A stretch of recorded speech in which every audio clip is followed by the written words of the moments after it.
Paul Douglas back with you with Joe Lindsley from Lviv Labs in lovely Lviv, Ukraine. Joe, welcome back to the show. How are you? Paul, good. I don't know if you can hear in the background, but you can hear the all clear alert. We had a very short air alarm. I'll give you a second to listen.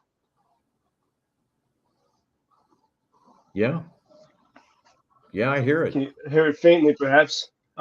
We usually the air alarms are at least an hour or so, and this one was only about 5 minutes, which is very unusual. How often do you get these air alerts and what do you do?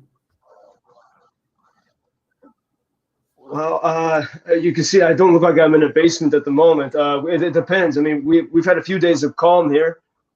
Normally, I'm in our news bunker, which is our newsroom is in our where sort of our supply depot and newsroom is underground. Uh, um, but it depends. I mean, lately, the weather's been nicer. In fact, the past few days it was almost 60 degrees. And when there's an alarm, you still see people, even families, at outdoor cafes. People get used to it.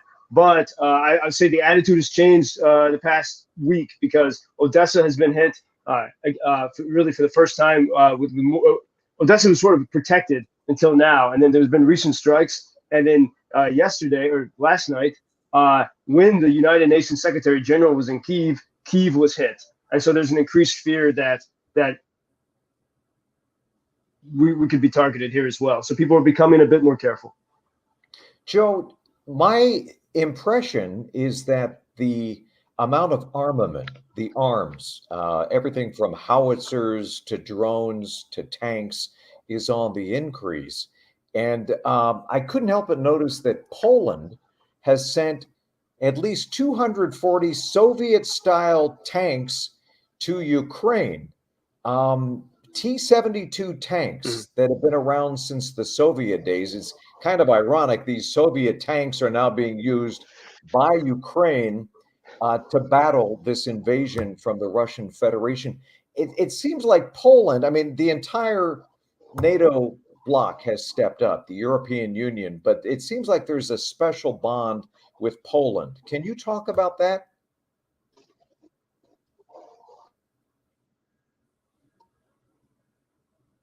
Yeah, at first I would say the irony of Soviet equipment. I mean, Ukraine. I mean, Mikhail Gorbachev was from Ukraine, who helped, lead the break of the Soviet. Most of the sergeants in the Soviet army were Ukrainians, and like some of the best fighters were Ukrainians. Amazing. But the Poles have like this room where Lviv is. It's called Galicia. And there was a long period of history where it was part of the Polish-Lithuanian Kingdom, the Polish-Lithuanian Commonwealth. There are people who speak Polish, maybe or no, there's a lot of family ties across the border, and so have I think a great affinity for Ukraine. Poles also don't like the prize. The Poles have been one of the biggest supporters, and remember last fall, the Poland had the controversy with Belarus, and Belarus was bringing in refugees from Afghanistan and pushing them over to Poland. So the Poles, I think, have been one of the strongest allies. NATO countries have had different levels of support. I mean, Germany, the Chancellor of Germany has said for a while that his first priority was keeping NATO out of this war, not protecting a free Ukraine. The Poles, I think, have a different mentality than Germany. Absolutely.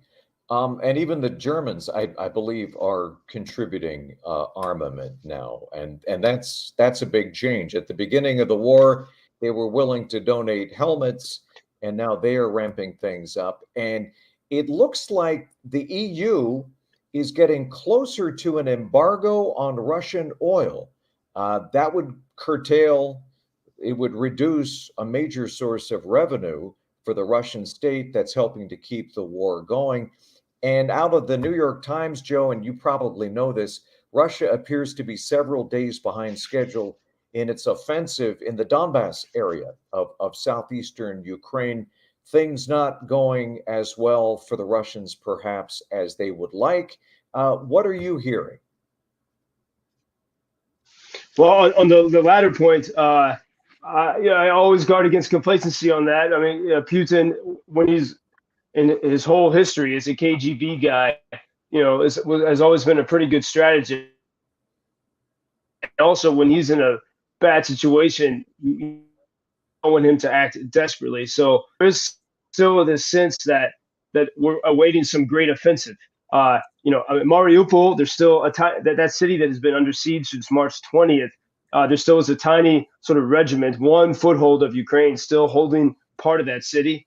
But there is a sense that the Russians are ready. They want to make a move on Odessa and other places. But maybe that's a bluff. Maybe they are not capable. On the question of oil, I mean, this is where people really have to decide where they stand. The current ruling party in Germany, the previous previous Chancellor Schroeder, was on the board of Gazprom, the main Russian energy company, Right. and benefited a lot from that. So so the Baltic countries, Lithuania, Estonia, and Latvia, early in April, so about a month into the war, they said no more Russian oil, and they actually had been preparing for that for years in case this happened, because they're neighbors with Russia, or much more closer to Russia, so they were ready for this, and they made that stand.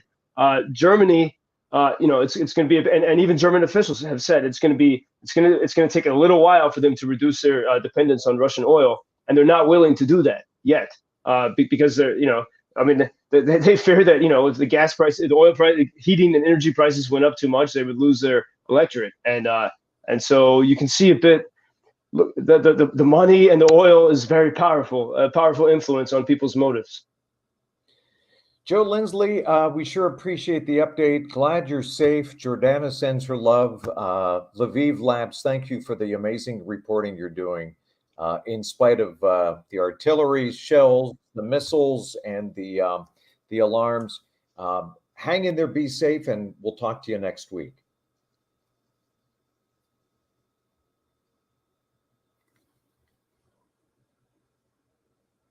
Okay.